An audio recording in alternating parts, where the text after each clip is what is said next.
নমস্কার বন্ধুরা, নিবেদিতার কিচেনে সবাইকে স্বাগত। বন্ধুরা, আপনারা সকলে কেমন আছেন? আশা করি খুব ভালো আছেন। আমিও খুব ভালো আছি। তো আসুন শুরু করা যাক আজকের রেসিপি পেঁয়াজকলির পকোড়ার। বন্ধুরা দেখুন, আমি নিয়েছি পেঁয়াজকলি, যেটা আমি কুচিয়ে নিয়েছি। এবার এতে পরিমাণ মতো নুন, হলুদ ও লঙ্কার গুঁড়ো, কাঁচা লঙ্কা কুচি, কালো জিরে দিয়ে প্রথমে চটকে নেব। বন্ধুরা, আপনাদের সকলের জন্য রইল আমার অসংখ্য ধন্যবাদ এবং অনেক ভালোবাসা। বন্ধুরা, আপনারা আমার পুরো ভিডিওটি না টেনে দেখবেন, ভালো লাগবে। ভালো লাগলে লাইক, শেয়ার, সাবস্ক্রাইব করে দেবেন এবং পাশে থাকা বেল আইকনটি প্রেস করবেন। আমার চ্যানেলের অল নোটিফিকেশন আপনারা পেয়ে যাবেন।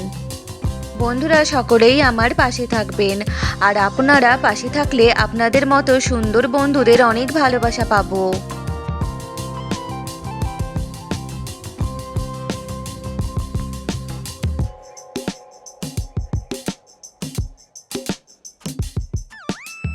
এবার দিয়ে দেব বেসন বড় চামচের 3 চামচ ও আতপ চালের ময়দা।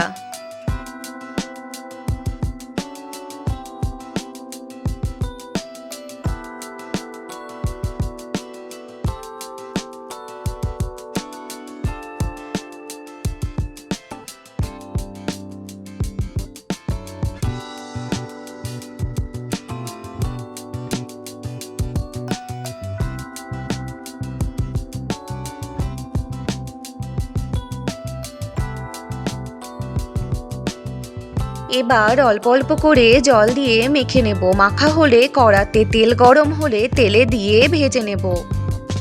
পেঁয়াজকলির অনেক উপকারিতা। কোনো ব্যক্তি জ্বরে ভুক্তভোগী হলে পেঁয়াজকলি খেলে বা এর স্যুপ খেলে দ্রুত আরাম হয়। পেঁয়াজকলিতে অ্যান্টিবায়োটিক উপাদান আছে। পেঁয়াজকলিতে কেরোটিন থাকায় ও ভিটামিন এ থাকায় চোখের পক্ষে খুব উপকারী, আর অনেক রকম উপকারী উপাদানও রয়েছে এতে।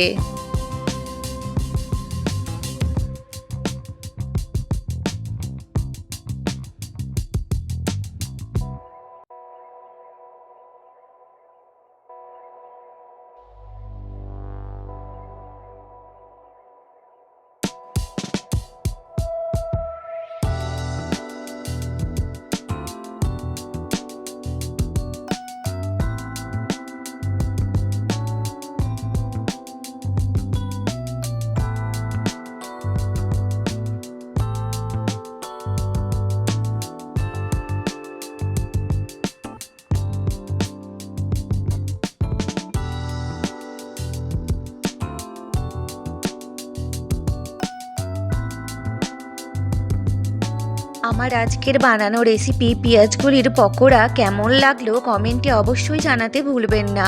আপনাদের একটা কমেন্ট আমাকে নতুন ভিডিও বানানোর উৎসাহ যোগায়। বন্ধুরা, কোনো ঝামেলা ছাড়াই ঝটপট রেডি আমার পেঁয়াজকলির পকোড়া। এটা খেতেও বেশ ভালো লাগে বন্ধুরা, আর এটাকে সস দিয়ে খেলে খুব টেস্টি লাগে। বন্ধুরা, আপনাদের বাড়িতে আপনারা অবশ্যই এটি বানিয়ে খেয়ে দেখবেন। বন্ধুরা, আপনারা সকলেই ভালো থাকবেন, সুস্থ থাকবেন, নিজের শরীরে যত্ন নেবেন আর পুষ্টিকর খাবার খাবেন।